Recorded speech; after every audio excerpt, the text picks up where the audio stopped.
Hey you guys, as promised, I am back with another mediumship read. And I'm excited because it's somebody that I actually really have always been a big lover of ever since I was a kid. I remember seeing In Excess when they came on MTV. I was an MTV kid. I was always watching it, and I was always in the record stores and just, all that. And In Excess always was really one of those bands that stuck out to me. And so, and of course, Michael Hutchence was just a beautiful man, as many women and some men may agree with. And not only that, he wrote some of the best music and had such an incredible stage presence. And so I've always loved him and been a huge fan of him. And back when he passed away in November of, I believe it was 1998, if I'm not mistaken, it was 97 or 98. I'll get a correction on that if I need to. I cried so hard. I really did. I'll be the first to admit that I really cried when I found out that he had passed away. I was so sad. But the legacy of his music has carried on, and he is lovely about that, and he's lovely to exchange energies with. So I'm going to go ahead and start a chat with him. So, hello, Michael. And he's saying, nice to chat with you again, darling. He's giving a warm hug. He's very warm energy, very charismatic. And he kind of has this devilish grin. He goes, you're so lovely. Thank you. He goes, you're beautiful. Thank you.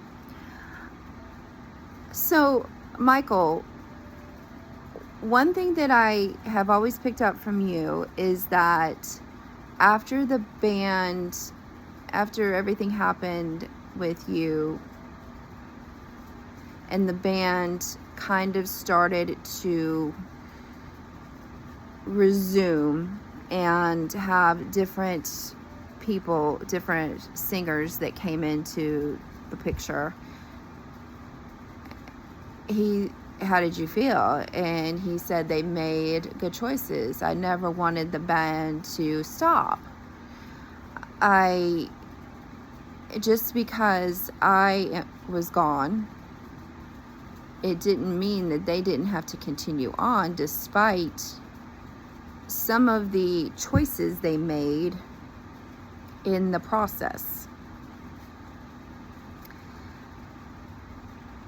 And that process, Michael, we've talked about before, is where they did the television reality show, Rockstar in Excess, correct? He said yes. He goes, I was not supportive of that. I was upset. I felt it was a sellout. It was too commercial. That's never been how the band operated. We were always into doing things that weren't commercial, and we were staying true to ourselves as a band. And I felt that was selling out, and it wasn't authentic. Yes, those people were very talented and very lovely, but that was not the right way to go about getting another singer for the band, for a front person for the band.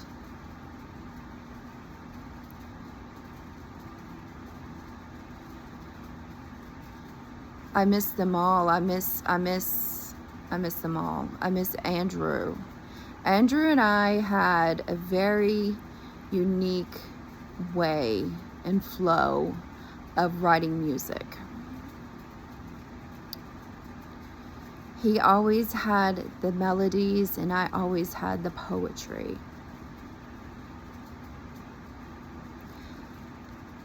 Did the poetry, as you say, the words, Did those always come easy to you?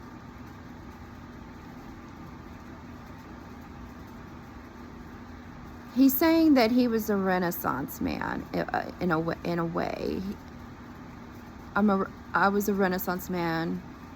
I found the beauty in everything. I always found poetry in everything, whether it be love, life, things going on in the world.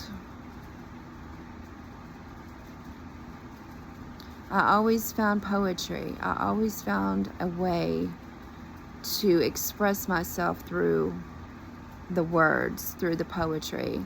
And Andrew always had a way of putting, the way he's kind of wording it is, he always had a way of putting the painting, the paint strokes, the painting.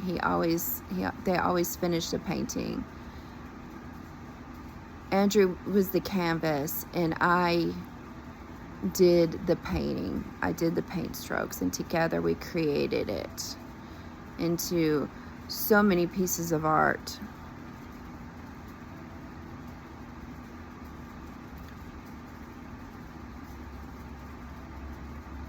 He's saying that he always wanted to be successful. He always wanted the band and the music to matter and it be out there and be successful. However, unfortunately, the price that you pay is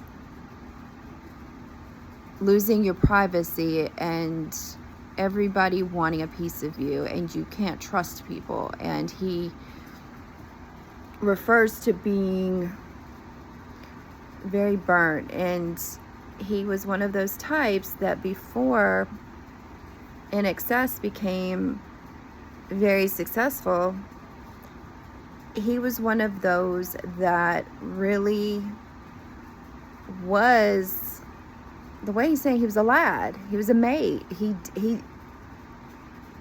was very free. But unfortunately, due to the fame, he had to go into a repression and had to go into a hermit, in a shell. He couldn't be and live his life the way he wanted to. That's right. He said, yes, no privacy. The tabloids were horrible, especially in the UK. He said, that's why I fled the UK. I went to Japan. I went to Hong Kong. Hong Kong was a beautiful place. Me and John Ferris, drummer, yes. Me and Johnny lived there. And it was a really creative and beautiful environment for me. And I, for the most part, was left alone. People were very respectful.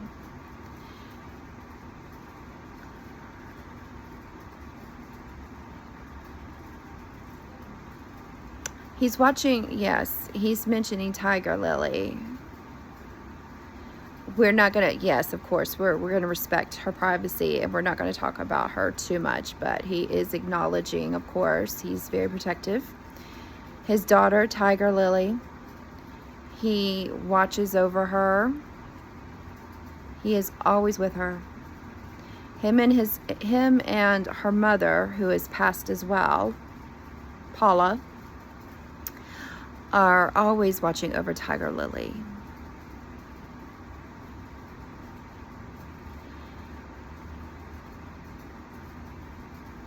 And she gets signs that they're around, of course.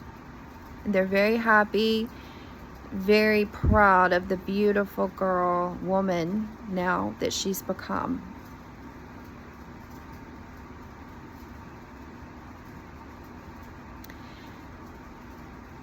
Okay, he's bringing up a song that was on their album Kick.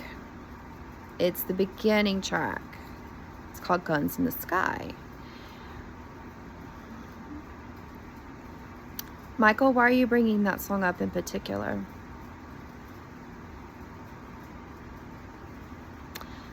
It's relevant in this world. It's a very political song. Okay, that's true. I've heard it a lot. So would you say also that there's a song that was on Shabu Shaba? It's an earlier album. When you say Dancing on a Jetty was also, he said, yes, it was. Especially the line of watch the world argue with itself. Okay. Do you feel like that you had premonitions of how the world was going to be? Because, I mean, there's always been political unrest, but it's gotten really, really, really heavy over the decades. So would you say that you kind of, he goes, absolutely. He goes, I was, and I feel it too, Michael. You're very spiritual. You were intuitive. He says, yes. He said that was the other reason why poetry was so beautiful to me, because I could always write music poetry that people could relate to and could feel. I was a huge proponent of creating pieces that mattered and creating things that could be relatable to people. He said, and that's another reason he was an empath, an intuitive, and that also created him having all his senses enhanced, which leads to that accident, right, Michael? Yes, where you hit your head when you got hit by a bike. Yes. I wasn't the same after that accident. How so?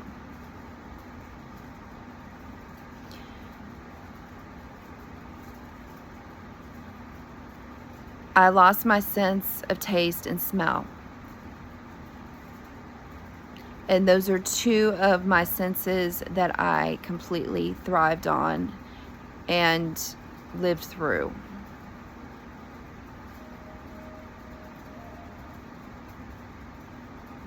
So after those were taken,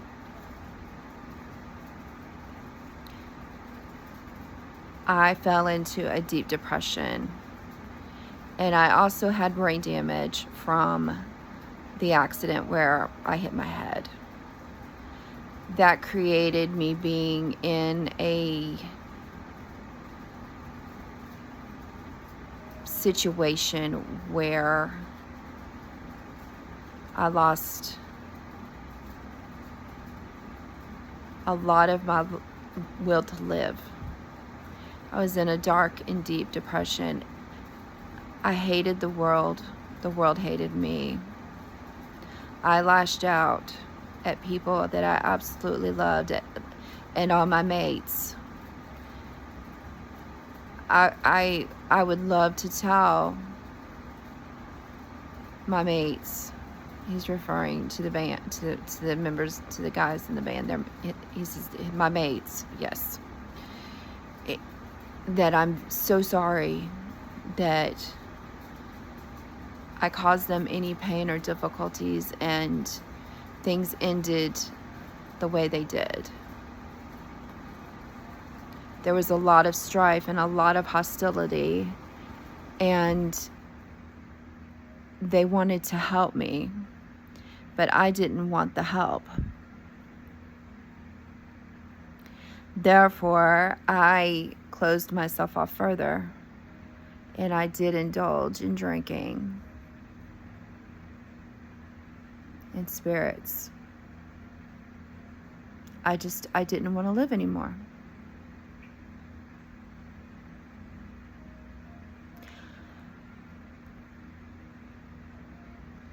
And he's adamantly, and I respect him for that, he's adamantly stating, do not ask me about the details of my death. all he's telling me is that there is a lot of speculation.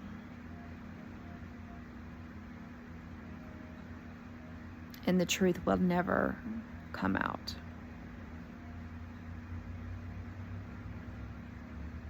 And he says it doesn't really honestly matter. The point is that I'm no longer here physically on this earth. But I can only wish that everyone that has supported my music, whether it be with InXS, whether it be with any other projects, to keep supporting it and remember him that way. Watch things that the band, him solo, or with other people. Don't believe what you read. Don't believe what you see.